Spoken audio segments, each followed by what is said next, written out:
అందరికీ నమస్కారం. ఓం శ్రీ మాత్రే నమః. ఎన్ని కష్టాలు ఉన్నా సరే ఈ దేవుని నామాలు జపిస్తే ఊహించని అదృష్టం. ప్రతి ఒక్కరి జీవితంలో ఏదో ఒక సమస్య ఖచ్చితంగా ఉంటుంది. కాబట్టి జీవితంలో ఎదురయ్యే ఎలాంటి సమస్యనైనా ఎదుర్కోవడానికి కొన్ని మంత్రాలు సహాయపడతాయి.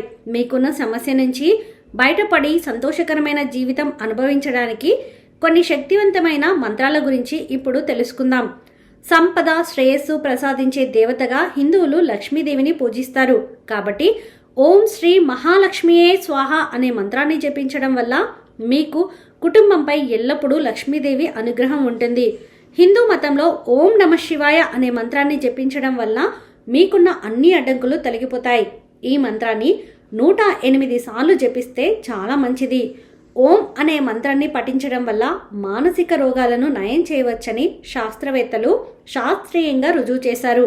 ఓం అనే మంత్రాన్ని ప్రతిరోజు పఠించడం వల్ల మన శరీరంలో ఉన్నటువంటి చక్రాలు ఉత్తేజితం అవ్వడం వల్ల మన శరీరం ఎంతో చురుకుగా ఉండటమే కాకుండా ఏకాగ్రత పెరుగుతుంది. అలాగే మన శరీరంలో శక్తి సామర్థ్యాలు కూడా పెరుగుతాయి. సూర్యోదయానికి ముందు హనుమాన్ చాలీసా జపిస్తే మీకు, మీ కుటుంబానికి మంచి జరుగుతుంది. జీవితంలో ఉన్న అన్ని రకాల సమస్యలు తొలగిపోతాయి.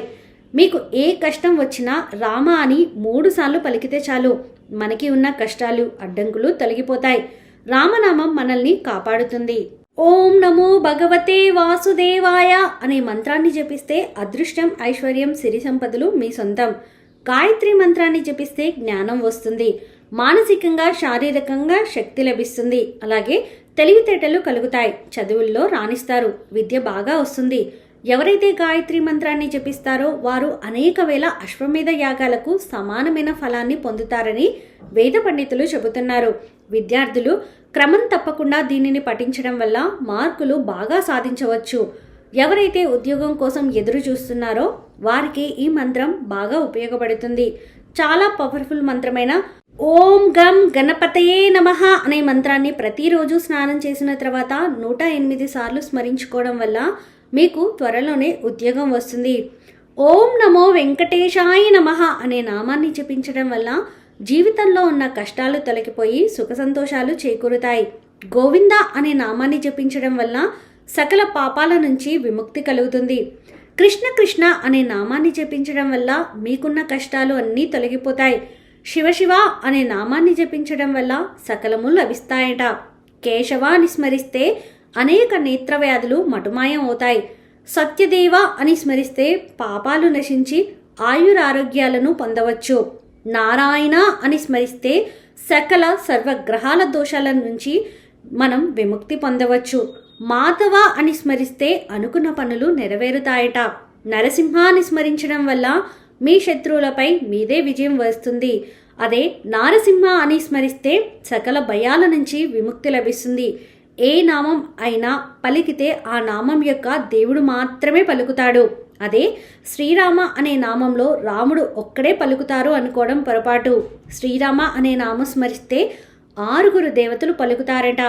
శ్రీరామ అని స్మరిస్తే రాముడు, హనుమంతుడు, లక్ష్మి, విష్ణువు, శివుడు, పార్వతీదేవి ఈ 6 దేవతలు వచ్చి మనల్ని ఆశీర్వదిస్తారట. వారంలో ఒక్కరోజు అయినా లలితా సహస్రనామం పారాయణ చేయాలి. ఇలా చేయడం ద్వారా పూర్వీకులు చేసిన పాపాలు మీకు తగలకుండా ఉంటాయి. జగన్నాథ అని జపిస్తే సకల అరిష్టాల నుంచి విముక్తి లభిస్తుంది. జగజ్జనని అని స్మరిస్తే సర్వ భయాలు తీరి ప్రశాంతత వస్తుంది.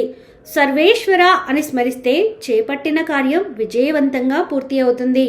నారాయణ అని స్మరిస్తే సకల సర్వగ్రహాల దోషాలు నశించిపోతాయి. శ్రీరామ శరణం నమః అనే నామాన్ని జపిస్తే మీకున్న అనారోగ్య సమస్యలు అన్నీ తొలగిపోతాయి.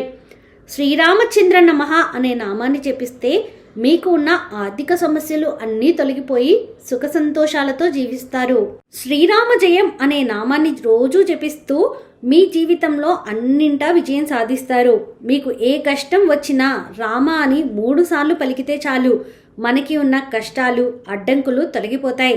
రామనామం మనల్ని కాపాడుతుంది. రామనామ స్మరణ చేస్తే సర్వ పాపాలు తొలగిపోతాయని చెబుతారు. శ్రీరామ శబ్దం జగత్తులోని మంగళకరమైన శబ్దం. రామనామంలో అమృతం ఉందని పండితులు చెబుతుంటారు. అలాంటి రామనామాన్ని జపిస్తే మీ జన్మ ధన్యమైనట్టే. నిద్రపోయే ముందు ఓం నమ శివాయ అని 11 సార్లు జపించి ఎవ్వరితో మాట్లాడకుండా నిద్రపోవాలి.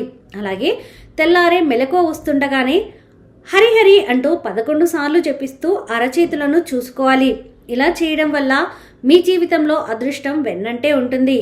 ఓం త్రయంబకం యజామహే సుగంధిం పుష్టివర్ధన ఉర్వారుకమివ బంధనాత్ మృత్యుర్ముక్షీయ మామృతాత్ అనే మహామృత్యుంజయ మంత్రం ప్రతిరోజు పఠిస్తే మృత్యువు మీ దరి చేరదు, ఆయుష్ పెరుగుతుంది. అలాగే మీ సమస్యలన్నీ తీరిపోతాయి. చదువుకునే పిల్లలు ఉదయించే సూర్యుడిని చూస్తూ నమస్కారం చేసుకొని ఓం సవిత్రే నమః అని 11 సార్లు స్మరణ చేస్తే చాలా మంచిది. తదాస్తు దేవతలు ఎక్కువగా యజ్ఞాలు, యాగాలు, పూజలు జరిగే చోట సంచరిస్తూ ఉంటారు. కాబట్టి సాయంత్రం జపించే దైవ మంత్రాలకు చాలా శక్తి ఉంటుంది. సాయంత్రం సమయంలో 6 గంటల నుండి 7 గంటల మధ్యలో మీకు ఇష్టమైన దేవుని మంత్రాలను జపిస్తే మీ మనసులో ఏది కోరుకున్నా తదాస్తు దేవతలు తదాస్తు అని అంటారు. అప్పుడు మీరు అనుకున్న కోరికలు ఖచ్చితంగా నెరవేరుతాయి. పైన చెప్పిన శక్తివంతమైన మంత్రాలలో మీకు నచ్చిన మంత్రాన్ని భక్తితో, నమ్మకంతో స్మరించడం వల్ల తప్పకుండా మంచి ఫలితం లభిస్తుంది. ఈ వీడియో మీకు నచ్చితే ప్లీజ్ లైక్ చేయండి. మరికొంతమందికి వీడియోని షేర్ చేయండి. ఫస్ట్ టైం ఛానల్ని చూస్తున్న వారు సబ్స్క్రైబ్ చేసుకొని పక్కనే ఉన్న బెల్ ఐకాన్ని క్లిక్ చేయండి. సర్వే జనా సుఖినో భవంతు.